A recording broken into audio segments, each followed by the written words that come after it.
ఈ దెబ్బల చేత చావక మిగిలిన జనులు దెయ్యములను చూడుము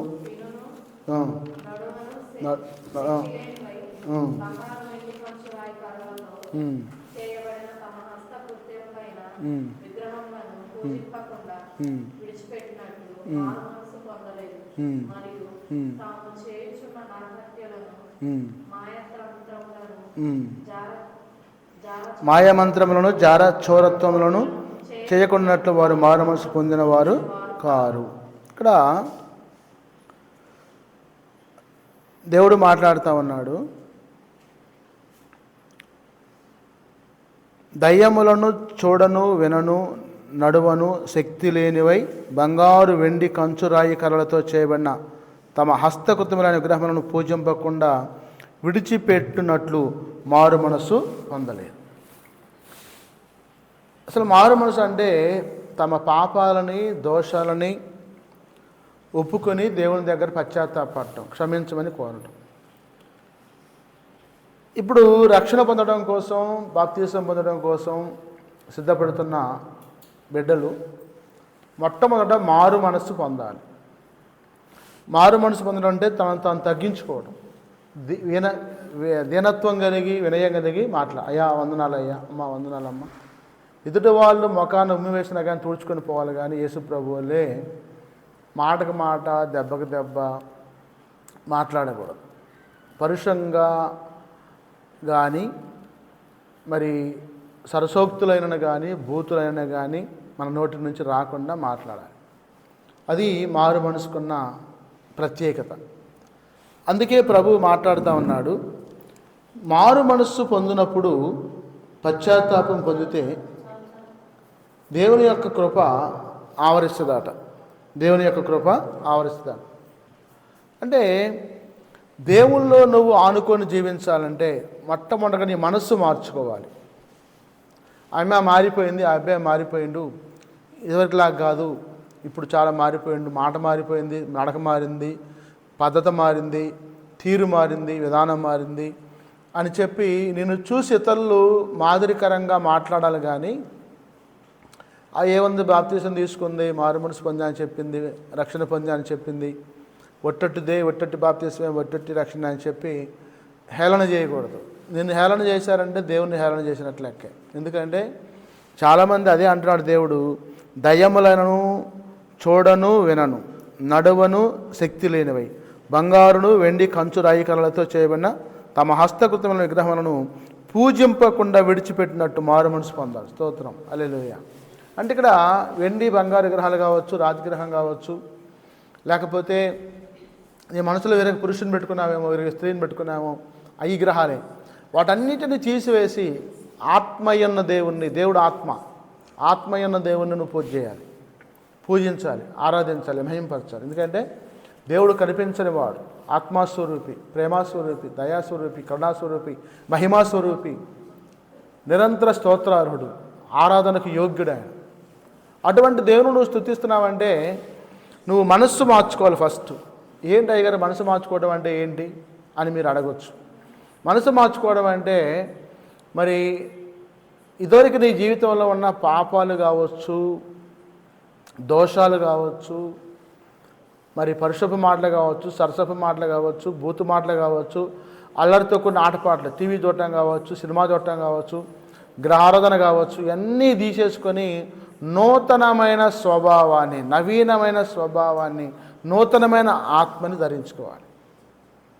అంటే దేవుని యొక్క వాక్యం నిరంతరం చదువుకుంటూ, ఆరాధించుకుంటూ, మహింపరుచుకుంటూ, ప్రార్థన చేసుకుంటూ ఎప్పుడైతే నువ్వు జీవించడం మొదలు పెడతావో వాక్యమే నీతో మాట్లాడి సరి చేస్తూ ఉంటుంది. నువ్వు ఆ పని చేయకూడదు, ఈ పని చేయకూడదు అని చెప్పి వాక్యం నేను హెచ్చరిస్తూ ఉంటుంది.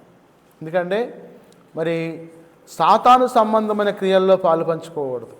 అంటే ఇక్కడ ముగ్గులు వేయటం కానీ, జల్లేసుకొని అలంకారం చేసుకోవడం, లిప్టిక్ వేసుకోవడం, లేకపోతే మేకప్ వేసుకోవడం, లేకపోతే ఇంకా మరి పూలు పెట్టుకొని చర్చికి రావడం, నగలు పెట్టుకొని చర్చికి రావడం, మరి ఇలాంటివి దేవునికి హేయమైనవి. అందుకే పౌలు గారు మాట్లాడిండు, తగినంత మేరకు అలంకరణ చేసుకోమన్నాడు కానీ ఎక్కువ వద్దను.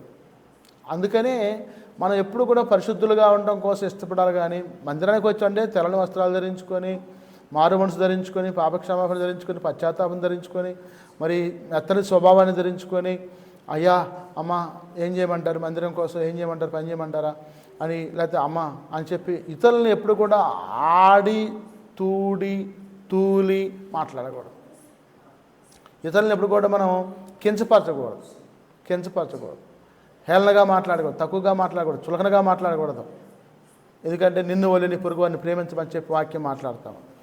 కాబట్టి వాక్యం ప్రేమించమని మాట్లాడుతూ ఆ ప్రేమించమనే వాక్యాన్ని మాధురికరంగా మారు మనసు పొంది చూపించాలి. అందుకే అంటున్నట్టుగా మరి ఆగ్రహాలను విడిచిపెట్టి తాము చేయుతున్న నరహత్యలు, మాయమంత్రములు, జారచోరత్వములు చేయకుండానట్లు వారు మారు మనసు పొందిన వారు కాదు. అంటే మరి జారత్వం అంటే పురుషునితో పరస్త్రీనితో చేసే వ్యభిచార సంబంధం కార్యక్రమాలు, పాపపు పనులు, అబద్ధాలు, మోసాలు, దొంగతనాలు, మరి వెక్కిరింపు మాటలు, తిరస్కారంగా మాట్లాడే మాటలు అవన్నీ కూడా నువ్వు తీసేసుకోవాలి. ఈ అమ్మాయి ఏంది ఎట్లా మారిపోయింది, ఏమైంది అసలు, ఈ అమ్మాయికి ఏం జరిగిందంటే ఆ అమ్మాయి యేసుప్రభుని నమ్ముకొని మొత్తం కూడా ఆ నీటిలో వదిలిపెట్టి వచ్చిందంట. ఆ పాత జీవితం మొత్తం కూడా నూతనమైన జీవితంగా పొందుకొని నూతన పేరుతో లేచిందంట. బైబిల్ ప్రకారం ఏవైతే ఉన్నాయో అయ్యే ఆచరిస్తే కానీ కొత్త పనులు తనేం చేయదని చెప్పి ముక్కు మీద నోటి మీద ఏలేసుకోవాలి. నోటి మీద ఏలేసుకొని మరి నేను మాదిరికరంగా తీసుకోవాలి. అందుకోసం వాక్యం మాట్లాడుతూ ఉంది. అందుకనే అంటున్నాడు దేవుడు వాక్యం ద్వారా, నువ్వు మారు మనసు పొందు అంటాడు. అంటే నీ మనసు మార్చుకో అంటే ఆ దొంగతనం చేయమాకు, ఆ వ్యభిచారం చేయమాకు, అబద్ధం పడబాకు, ఆ మోసం చేయమాకు, దుష్ట సాంగత్యం చేయమాకు, చెడు సవాసం చేయమాకు, చెడు మాటలు మాట్లాడబాకు. మరి చెడ్డ సాంగత్యం ఉంటే, చెడు సవాసం ఉంటే తీసేసుకో, మానేసుకో. పరిశుద్ధంగా జీవించు, దేవునికి లోబడి జీవించు, మాదిరికరంగా జీవించు, దేవునికి అనుకూలమైన స్త్రీగా పురుషుడిగా మారు. ఏంటి అనుకూలత అంటే క్రీస్తు యేసునందు మహిమ ఐశ్వర్యంలో దేవుడు మీ ప్రతి అవసరం తీరుస్తాడు. కాబట్టి మరి నీ భారం మొత్తం ఆయన మీద వేయాలి, నీ చింత యావత్తు ఆయన మీద వేయాలి. అయ్యో నాకు ఎంత చింత వచ్చింది, నాకు ఎంత బాధ వచ్చింది, నాకు ఎంత ఇబ్బంది వచ్చింది, ఎలా నా ఇబ్బంది పోతుంది, నా బాధ ఎట్టబోద్ది అంటే నీ భారం యెహోవా మీద మోపము, నువ్వు చేసే క్రియలు మొత్తం సఫలీకృతం అవుతాయి. ఆయన నిన్ను ఆదుకుంటాడు. కాబట్టి ప్రభువు మీద భారం వేసి మరి ప్రభువుని అడగాలి, పశ్చాత్తాపడాలి. నాయనా నేను మరి మారు మనసు పొందాలి తండ్రి, మారు మనసు పొందాలి నాయన, అయా మారు మనసు పొందాలి తండ్రి అని చెప్పి దేవుణ్ణి గోజాడాలి. అపోస్తుల కార్యం 2వ అధ్యాయం 38వ వచనం అంటాడు. అపోస్తుల కార్యములు 2వ అధ్యాయం 38వ వచనం తీయండి.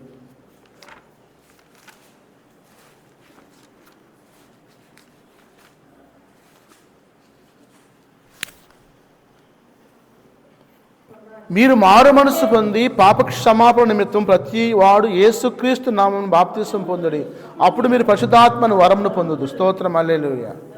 ప్రియులారా, పేతురు గారు అంటున్నారు, మీరు మారు మనసు పొంది పాపక్షమాపణ నిమిత్తం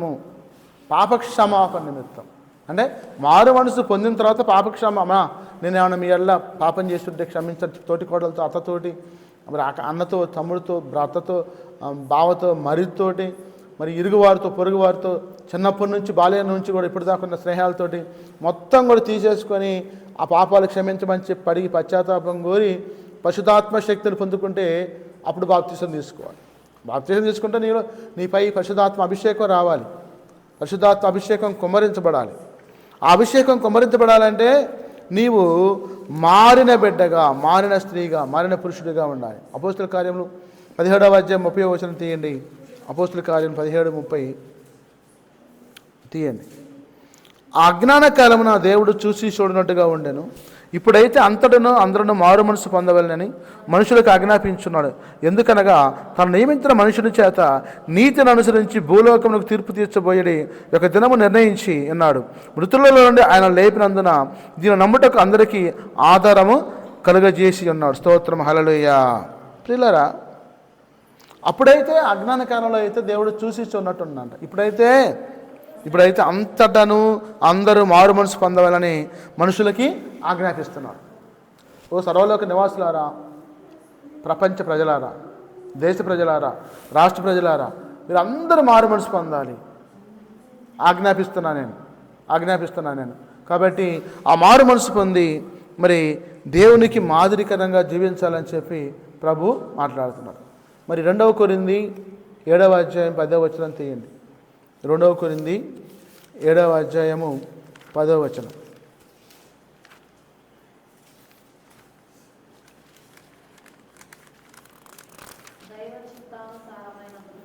దైవ చిత్తానుసారమైన దుఃఖము రక్షణార్థమైన మారు మనస్సును కలుగచేయండి. ఈ మారు మనస్సు పశ్చాత్తాపమును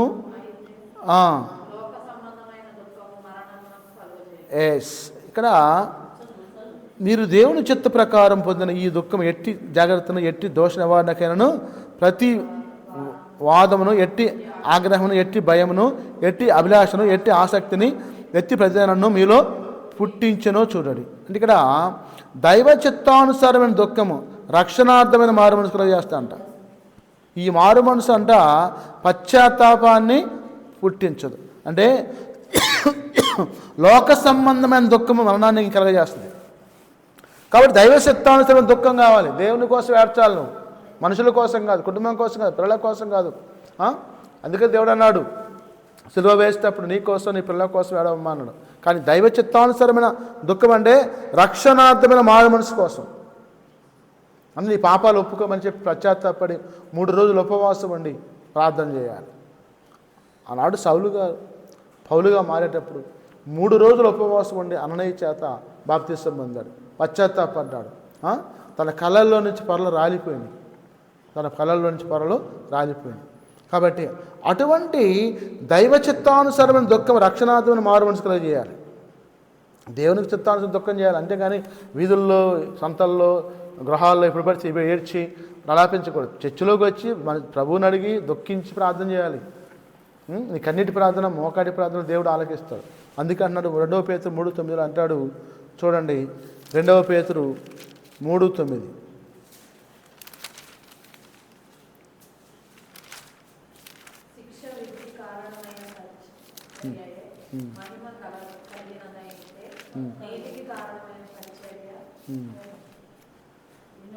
రెండవ పేతురు 3వ అధ్యాయము 9వ వచనం.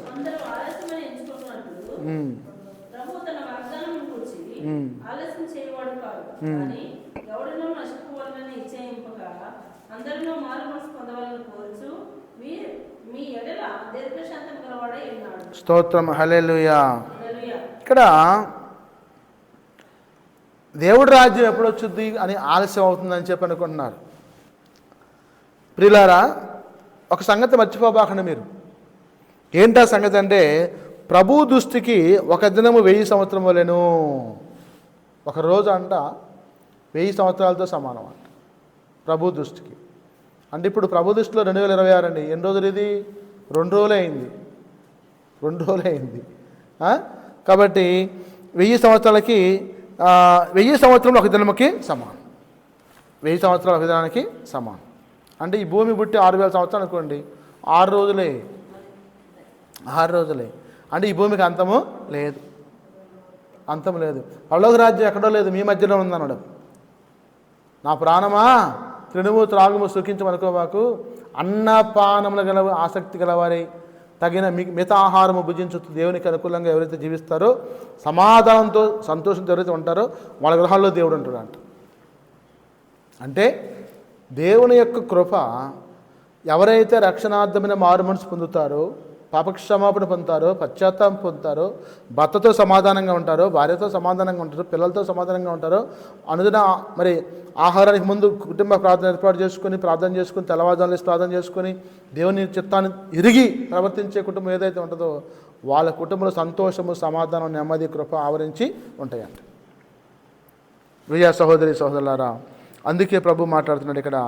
మరి మారు మనస్సు పొందాలని చెప్పి అందరూ దీర్ఘశాంతం కలిగి దేవుడు చూస్తున్నాడు. ఎంత దయామేడండి. ఈ లోకంలో ఎవరు నశించిపోవడం ఆయనకి ఇష్టం లేదు. నశించని దాన్ని అదే రక్షించడం కోసం మనిషి కుమారుడుగా వచ్చాడు. కాబట్టి మనందరి రక్షణ కోసం ఆయన దీర్ఘశాంతంతో చూస్తూ ఉన్న దేవుడు మారు మనసు కోసం, పాపక్షమాపణ కోసం, పశ్చాత్తాపం కోసం, దీర్ఘశాంతాన్ని మరి తెలియజేస్తున్నాడు. హెబ్రీ పత్రిక తీయండి, 6వ అధ్యాయం 16వ వచనం తీయండి. అపోస్తలుడు పౌలు గారు హెబ్రీయులకు రాసిన పత్రిక 6వ అధ్యాయము 16వ వచనం తీయండి. హెబ్రీ 6:16.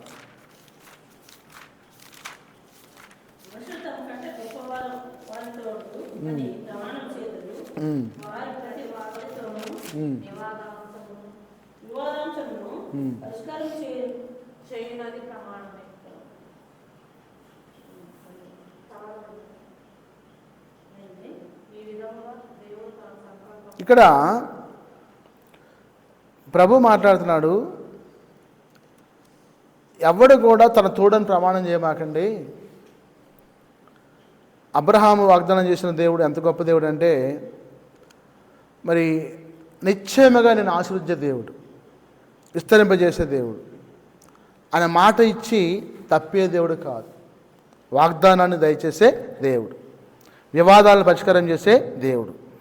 కాబట్టి ప్రభు వాక్యంతో మాట్లాడుతూ ఉన్నాడు, దేవుడు తన సంకల్ప నిశ్చలమైనదని ఆ వాగ్దానమునకు వారసులైన వారికి మరి నిశ్చయముగా కనపరచవాలని ఉద్దేశించిన వాడే తాను అబద్ధమాడజాలని నిశ్చలమైన 2 సంగతులను బట్టి మన ఎదుట వంచబడిన నిరీక్షణ చేపట్టకు శరణాగతులమైన మనకు బలమైన ధైర్యం కలిగినట్లు ప్రమాణం చేసి వాగ్దానమును దృఢపరచను.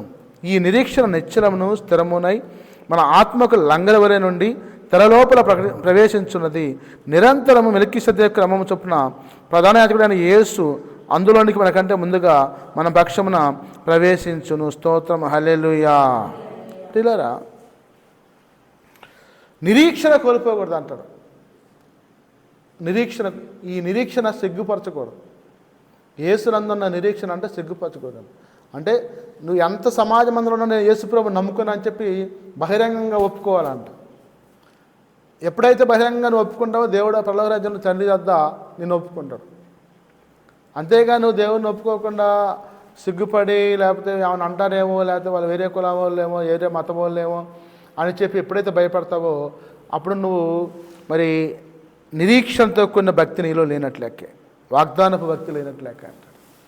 వాగ్దానపు భక్తి లేదంటాడు. కాబట్టి ప్రభు యొక్క వాక్యము ప్రకటన గ్రంథము 2వ అధ్యాయము 5వ వచనంలో మాట్లాడుతున్నాడు. ప్రకటన 2:5.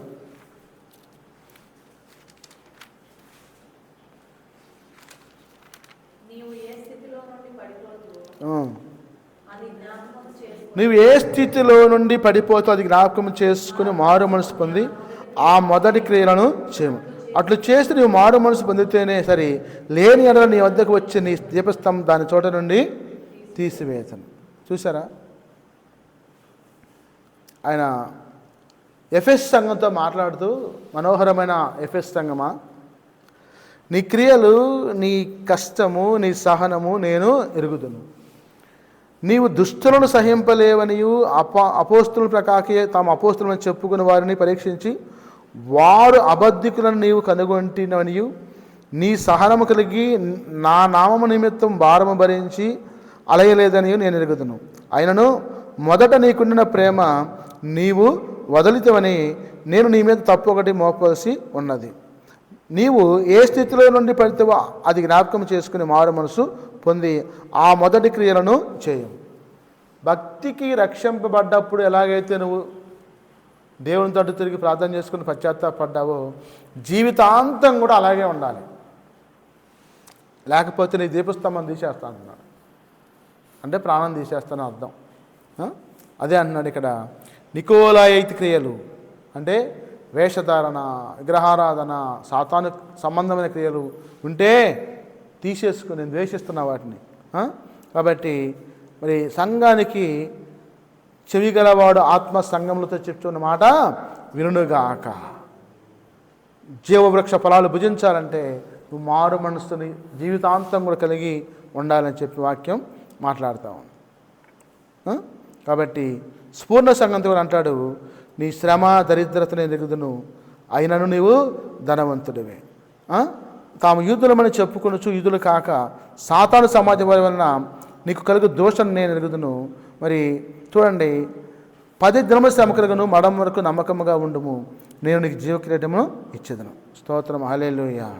కాబట్టి జీవకిరీటం కావాలంటే మరణాంత వరకు కూడా నమ్మకంగా విశ్వాసంగా దేవుని దగ్గర మారు మనసు కోల్పోకూడదు, మారు మనసుని కోల్పోకూడదు.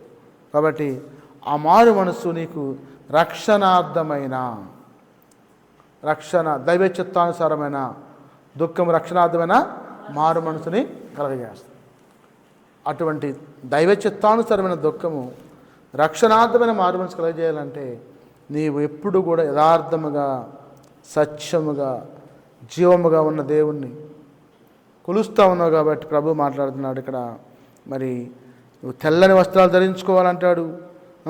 జయించిన వాడు చూడండి ఇక్కడ సాధ్యస్తంగంతో మాట్లాడుతూ అంటాడు, మరి జీవించున్నావని కానీ పేరు మాత్రం కానీ నీవు మృతుడవే.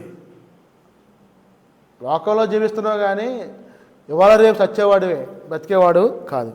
నీ క్రియలు నా దేవుని ఎదుట సంపూర్ణమైనవిగా నాకు కనబడలేదు కనుక జాగరూకుడవై చావనయ్యున్న మిగిలిన వాటిని బలపరచము. నీవెలాగ ఉపదేశం పొందుతావో ఎలాగ వింటివో జ్ఞాపకం చేసుకుని దానిని కైకొనొచ్చు మారు మనసు పొందుము. వాక్యం అంటున్నావు, ప్రార్థన చేస్తున్నావు, అవన్నీ తలపోసుకొని మారు మనసు పొందమంటాడు. వాక్య ఆధారంగా వాక్యాన్ని నువ్వు ఆధారం చేసుకొని మారు మనసు పొందమంట. నీవు జాగరూకుడవై మారు మనసు పొందము. నేను దొంగవలే వచ్చిందో ఏ గడియ వచ్చిందో తెలియదు. కాబట్టి తమ వస్త్రములను అపవిత్రపరచుకుని కొందరు సాధీసులను యొద్ద ఉన్నారు. వారు అర్హులు కనుక తెల్లని వస్త్రములు ధరించుకుని నాతో కూడా సంచరించే. స్తోత్రం, హల్లెలూయా. ఎవరైతే మారు మనసు పొంది పాపక్షమాపణ పొంది పశ్చాత్తాపం పొంది పరిశుద్ధాత్మ శక్తి కలిగి ఉంటారో వారు దేవునితో పాటు తెల్లని వస్త్రాలు ధరించుకొని సంచరిస్తుంటారు పరలోక రాజ్యంలో దేవదూతల వలె. అటువంటి మారు మనసు నీకు రావాలంటే నినివే పట్టణం వాళ్ళు యోనా గారి యొక్క ప్రకటన విని మారు మనసు పొందారు. 3 రోజులు ఉపవాసం ఉండి ప్రార్థన చేసి వెనపట్ట కట్టుకొని పశ్చాత్తాపడి ప్రభుని గోజాడు అడుక్కొని మారు మనసు పొంది రక్షణ పొందారు. మరి ఈరోజు నువ్వు తీర్మానం చేసుకున్న 3 రోజులు ఉపవాసం ఉండటం కోసం ఆ నినివే పట్టణం వలె ఉపవాసం దీక్షను పూనుకొని మరి నశించిపోతున్న ఈ ఆత్మను రక్షించమని దేవుణ్ణి అడగాలి. ప్రభా, నేను నశించిపోయే ఆత్మను తండ్రి, నువ్వు నన్ను రక్షించు నాయన, నా పాపాలకు క్షమించు ప్రభా.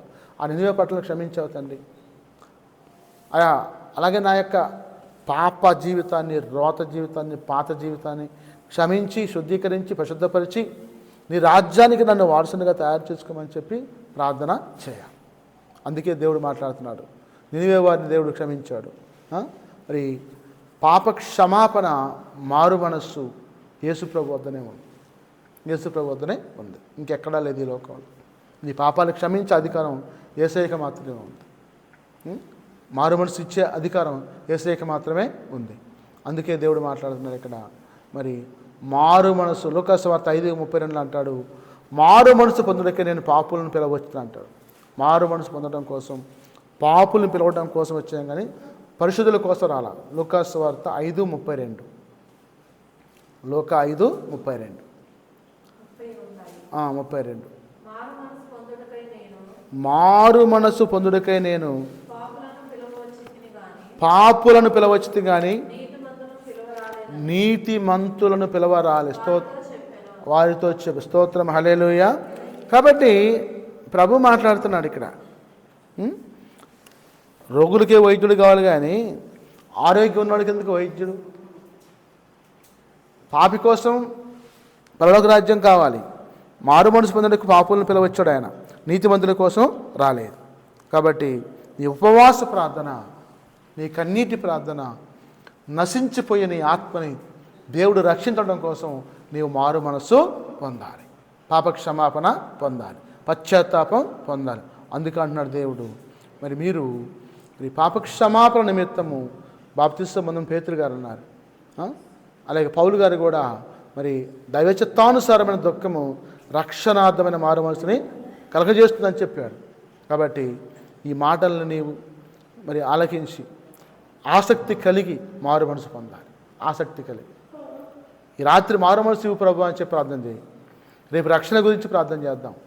ప్రార్థన చేసి బాప్తిస్మ అనేది ఎలా తీసుకోవాలి, ఎలా పొందాలి, ఎలా ఆచరించాలి, ఎలా దేవుల్లో నివసించాలి అనేది తెలుసుకుందాం. దేవుడి కొద్ది మాటలు దీవించునుగాక. ఆమేన్. ప్రార్థన చేసుకుందాం. పరిశుద్ధ ఆత్మడైన పాప క్షమాపణ నిమిత్తమే మారు మనసు పొందమన్నావు. దైవ చిత్తానుసరమైన దుఃఖము నాయనా యేసయ్యా రక్షణార్థమైన మారు మనసు కలుగజేస్తున్నావు ప్రభా. అవునయ్యా, దైవ చిత్తానుసరమైన దుఃఖము రక్షణార్థమైన మారు మనసు కలుగజేయడానికి వస్తాండి. బిడ్డలకు దయచేసి పాపాలు క్షమించమని ప్రభా గోజాడు అడిగి పశ్చాత్తాపం పొంది నీ తట్టు తిరిగే భాగ్యం దయచేసి క్షమించమని, మంచి మనసు మారు మనసు దయచేయమని యేసయ్య నామములో ప్రార్థించి పెట్టుకుంటున్నాము తండ్రి. ఆమేన్. హల్లెలూయా.